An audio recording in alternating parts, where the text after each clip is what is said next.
Case ഒതുക്കാൻ കൊല്ലത്തെ ഒരു വ്യവസായിയിൽ നിന്ന് 2 കോടി രൂപ കൈക്കൂലി ആവശ്യപ്പെട്ട സംഭവത്തിൽ ED ഉദ്യോഗസ്ഥൻ 1-ാം പ്രതിയായി എന്നുള്ള വാർത്തയാണ് വന്നത്. ED അസിസ്റ്റന്റ് ഡയറക്ടർ ശേഖർ കുമാറിനെ 1-ാം പ്രതിയാക്കിയാണ് വിജിലൻസ് റിപ്പോർട്ട് കൊടുത്തിരിക്കുന്നത്. കേസിലെ 3-ാം പ്രതി മുകേഷ് കൊച്ചി ED ഓഫീസിലെ ഉദ്യോഗസ്ഥന്മാരുമായി ചേർന്ന് നിരവധി തട്ടിപ്പുകൾ നടത്തിയിട്ടുണ്ടെന്ന് വിജിലൻസിന്റെ റിമാൻഡ് റിപ്പോർട്ടിൽ പറയുന്നു. 24 ബ്രേക്കിംഗ്.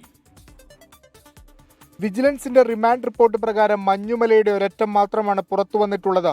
പിടിയിലായ പ്രതികൾ കൂടുതൽ പേരിൽ നിന്ന് പണം തട്ടിയിട്ടുണ്ടെന്നാണ് പ്രാഥമിക നിഗമനം. കേസിലെ 3-ാം പ്രതി മുകേഷ് മുരളി കൊച്ചി ED യൂണിറ്റിലെ ഉദ്യോഗസ്ഥരുമായി ചേർന്ന നിരവധി അനധികൃത ഇടപാടുകൾ നടത്തിയെന്നും വിജിലൻസ് റിമാൻഡ് റിപ്പോർട്ടിൽ പരാമർശമുണ്ട്.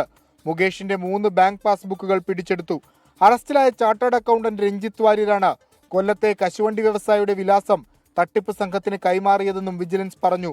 ഇയാളുടെ കൊച്ചിയിലെ ഓഫീസിൽ പരിശോധന നടത്തി. കേസിൽ 3-ാമതൊരു അറസ്റ്റ് കൂടി ഉണ്ടായിട്ടുണ്ട്. അതൊരു ചാർട്ടേഡ് അക്കൗണ്ടൻ്റാണ്.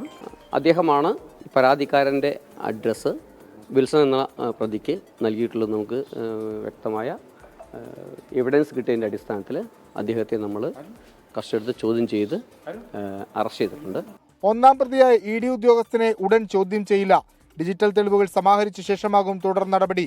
കൊല്ലത്തെ കശുവണ്ടി വ്യവസായിക്കെതിരെ കൊച്ചി എൻഫോഴ്സ്മെന്റ് ഡയറക്ടറേറ്റ് രജിസ്റ്റർ ചെയ്ത കേസ് ഒതുക്കി തീർക്കാൻ വേണ്ടിയാണ് പിടിയിലായ പ്രതികൾ 2 കോടി രൂപ കോഴ ആവശ്യപ്പെട്ടത്. വിഷ്ണു സുരേഷ്, 24 കൊച്ചി.